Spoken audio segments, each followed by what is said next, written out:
a traditional Filipino Christmas dish and one of my all-time favorite Filipino dishes, humba bisaya.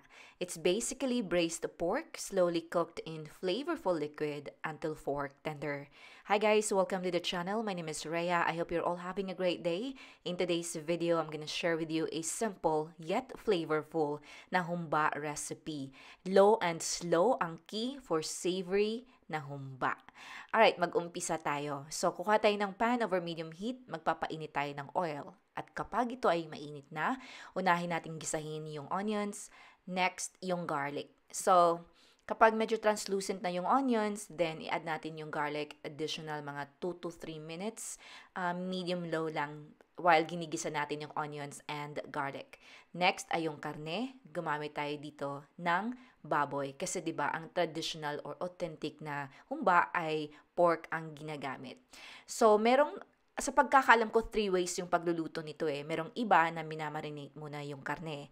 Meron ding iba na isi-sear muna on shallow frying, kumbaga, searing.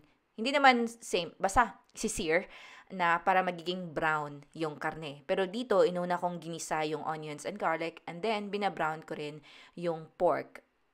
Mga about 10 to 12 minutes ito over medium heat. Then, mag-add tayo ng salt, ground black pepper, brown sugar, vinegar, soy sauce, pineapple juice, ano pa ba? Water, bay leaves, at optional dito yung star anise. Okay? Pero kung meron kayong star anise, go ahead at mag-add kayo nito. Then, ina-adjust ko dito yung heat ng medium-high. Nakikita nyo dito, ini-scrape ko yung yung bottom ng pan kasi flavor yun dahil sa pagbabrown natin ng karne. Alright? So, yun na nga, naka-adjust na yung heat ng medium-high. Let's bring this to a boil. At kapag nakakita nyo na nagbo-boil ito, reduce the heat sa pinaka-lowest setting. Kasi isi-simmer natin ito. Dapat ganito yung nakikita nyo kapag nagsisimmer, ano? Konti lang yung bubbles at talagang simmering lang talaga siya for 1 hour and 30 minutes. Itong sa akin na 2 hours ko to kasi may ginagawa ako. Pero nakadepende naman yung yung cooking time sa kung gaano karami at kaliit yung lulutuin nyo. But in this sa recipe na ito ay 1 hour and 30 minutes yung pagsisimmer. Then i-check nyo using fork at kapag ito ay tender na, then adjust natin yung heat to medium-high kasi i-reduce pa natin ito. So, dito na papasok yung careful lang sa soy sauce, okay? Kasi the longer you reduce the soy sauce, the saltier it gets.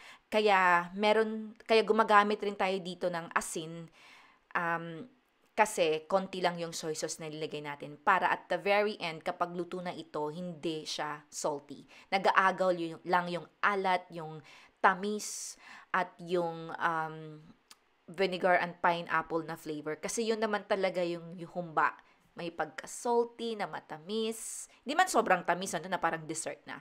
So, yun yung perfect sa akin na lumpia na may saltiness, may sweetness, at may konting lasa ng citrus. Ng acid dito na ang acid dito na ginamit natin ay vinegar and pineapple juice.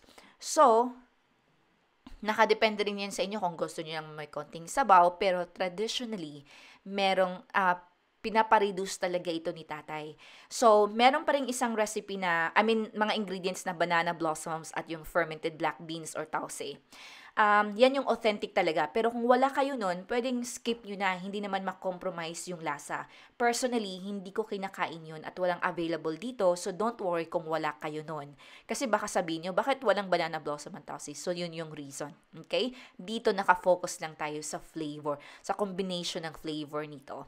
So, again, dapat balance lang yung alat, tamis, at yung may konting hint ng acid, which is, yun na nga, yung vinegar and pineapple. So, sa guideline naman ng ginamit ko na recipe dito, nasa description box yan, guys. Okay?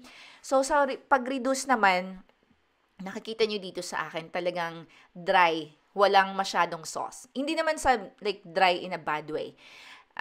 Napakalambot kasi ng karne na to at meron pa rin namang sticky na sauce dyan.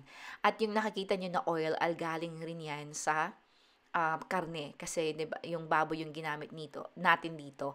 Nakikita niyo medyo naghiwalay na rin yung taba sa laman nitong niluto ko kasi sobrang lambot nito guys. Totally recommend this recipe at sana i-try nyo kasi ang lasa nito ayun talaga yung authentic para sa akin na humba recipe.